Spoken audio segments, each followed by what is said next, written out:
Welcome, everyone, to this week's Sunday School Rewind. I am Dr. Martia Creighton Thigpen, and I will be your facilitator on today. We will continue in our first unit, the genesis of altars and sacrifices. And this week's lesson is titled The Rainbow Promise. In this week's lesson, we will have the opportunity to continue to explore the book of Genesis. Last week, we were able to look at the story of Cain and Abel, where we see after the fall of humanity, Adam and Eve gave birth to two sons, Cain and Abel. And after giving birth to Cain and Abel, there was some discord that developed between the two brothers. In our last week's lesson entitled Gift Giving That Matters, we were able to explore how the gift that was offered to God by Abel was acceptable, whereas the gift that was offered by Cain was not. We saw that Abel offered his first fruits, whereas Cain offered God what he thought he should give God and maybe didn't put a lot of thought into it, if any at all. But because of that, God was not pleased. And so that then continued to uh, that develop within those two brothers, or within Cain, some jealousy and envy towards his brother, ultimately resulting in Cain killing his brother, which we see kind of leads us into the background for this next set of scriptures. So, because of this intensified corruption of humanity, the corruption, once sin has entered, God has now offered and sent down the great flood. So we see the book of Genesis, there are many firsts. There's the first we know as the creation, there's the first when we talk about the fall of humanity, and then this huge first flood when we see God's judgment raining down upon and washing out, cleaning out, destroying the earth because of the sin that has entered. So, in our key verses for this week, we have Genesis, the 9th chapter, the 13th verse. The King James Version reads as follows: I do set my bow in the cloud, and it shall be for a token of a covenant between me and the earth. The New International Version reads, I have set my rainbow in the cloud, and it will be the sign of the covenant between me and the earth. So our lesson this week, we'll talk about and look at the context in which called forth Noah's worship. And then we'll look at why it was and empathize with Noah's need and why he felt he needed to worship. And in doing that, we want to identify the aspect of his worship to God and how we're able to recognize that in our lives, right? And then even within us as a large body of believers in our congregation. All right, so let's start with reading our scriptures, the scriptures for this week, Genesis 8, 13 to 20, and it reads, By the first day of the first month of Noah's 601st year, the water had dried up from the earth. Noah then removed the covering from the ark and saw that the surface of the ground was dry. By the 27th day of the second month, the earth was completely dry. Then God said to Noah, Come out of the ark, you and your wife and your sons and their wives. Bring out every kind of living creature that is with you, the birds, the animals, and all the creatures that move along the ground, so they can multiply on the earth and be fruitful and increase in number on it. Verse 18, so Noah came out together with his sons and his wife and his sons' wives, all of the animals and all of the creatures that move along the ground and all of the birds, everything that moves on land came out of the ark, one kind after another. Then Noah built an altar to the Lord and taking some of all of the clean animals and clean birds, he sacrificed burnt offerings unto it. So let's explore that a little bit. One of the first things that stood out to me in that scripture is that we see that Noah, the rain has stopped, the flooding has stopped, and the land is starting to dry up.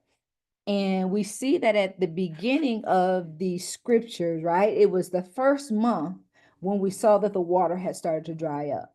But it was not until the 27th day of the second month that God gave Noah instructions to come out of the ark.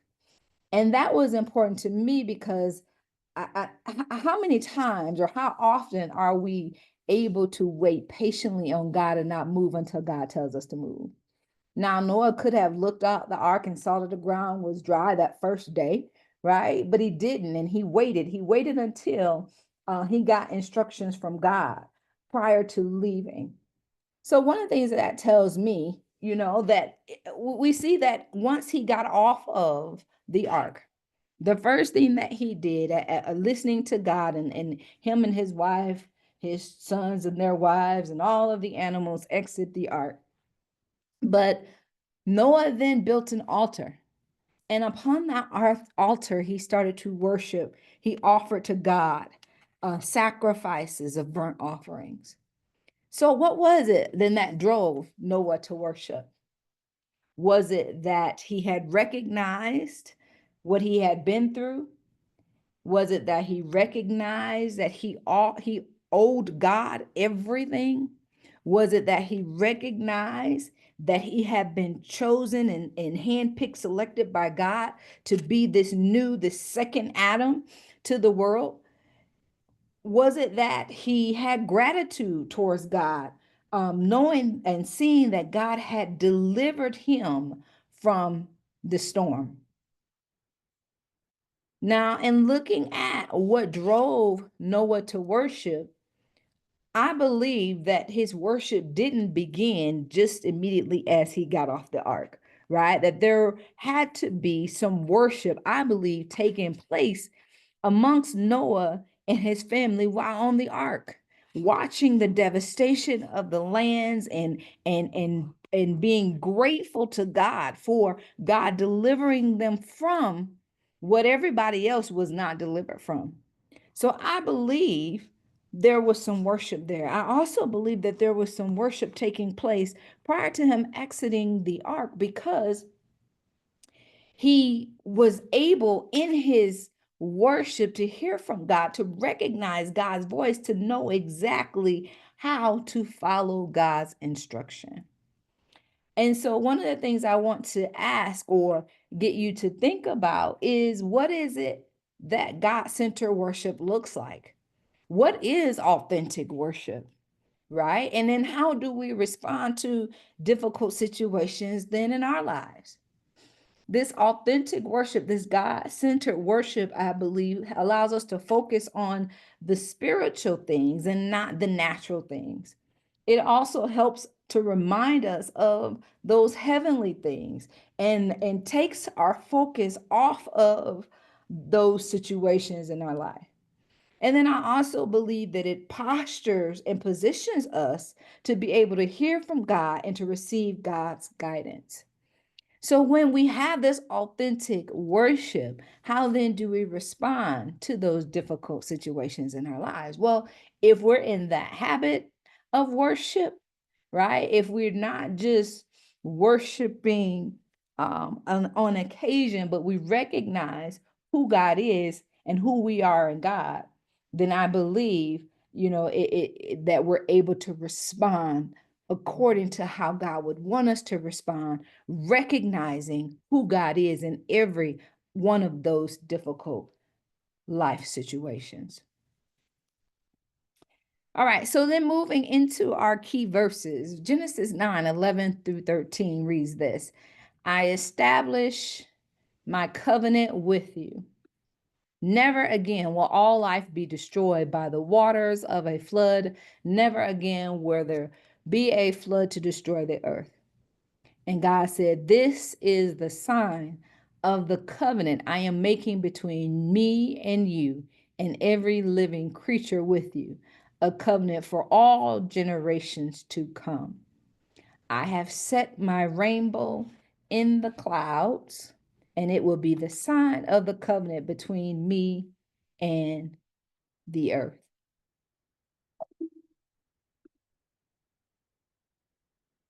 So we see here, right after Noah has come off of the ark and built an altar and issued up sacrifices and these burnt offerings unto God, that God was pleased. God was recognized that Noah recognized his gratitude, right? That Noah recognized that God had been working and all that God had done and who God was. And so he recognized that God was faithful and that God was able to do anything but fail. So because of that, we see Noah's actions were very pleasing to God, so much so that God made us a promise never to destroy the earth by flood. And it was because of Noah's understanding of who God was, his recognizing the gratitude, offering his gratitude and reverence to God, that God recognized that and then established a covenant or promise never to destroy the earth. And it says here in the 12th verse, and God said, "This is the sign of the covenant that I am making between you and me and you, and every living creature with you.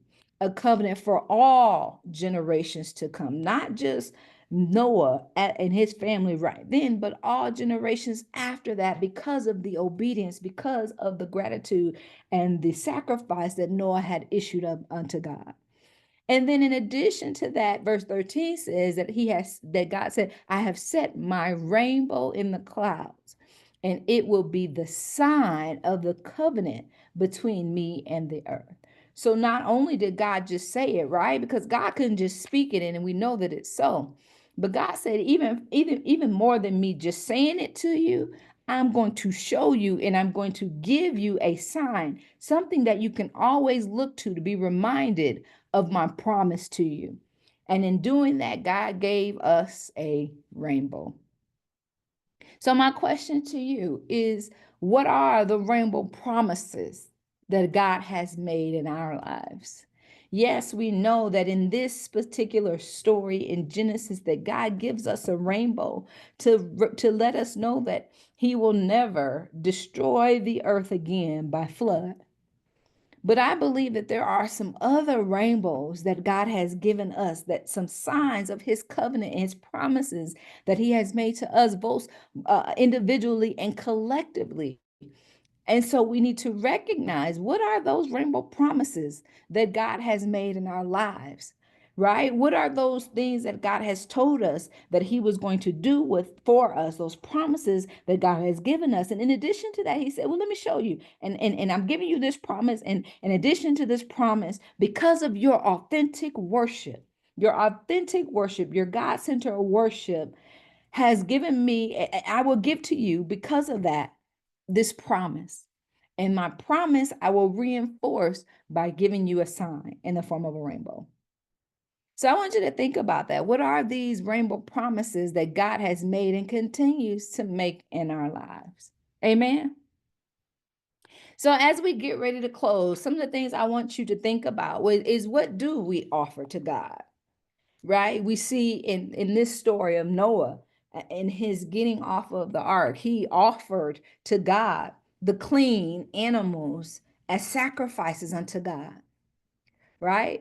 So what is it that we do? Because I don't believe, sacrifice animals. We don't send up burnt offerings unto God. So what is it? What do we offer to God?